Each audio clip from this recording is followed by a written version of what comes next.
برج و بارو در دامغان و علی‌آباد.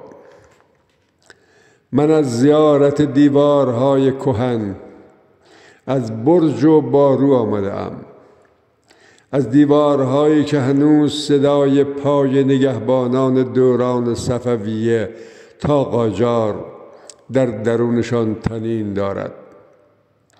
دامغان دومین دژخشت و گل ایران، اما در چشم من اولین پناه خاطره هاست از دوران کودکی. برج‌های گرد و نجیب با قامتی استوار اما آزرده از زخمه‌های سودجویان تاریخ و فرسوده چون شانه‌های مردان سال خورده و فروتن.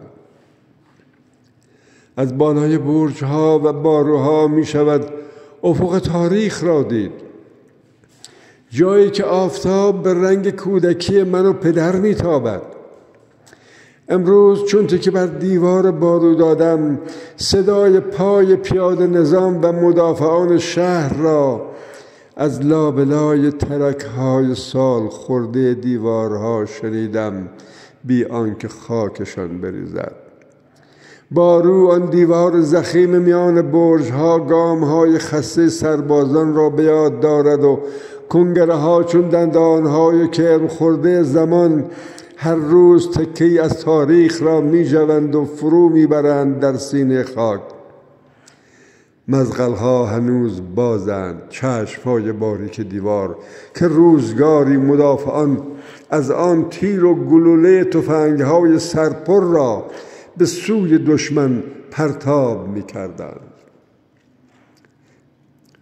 در اینجا هر خشت واژه‌ای از شعر تاریخ است و من محمد علی دامغانی یکی از سطرهای ناتمام و نانوشته تاریخ در این دیار امروز آمدم به یاد گذشته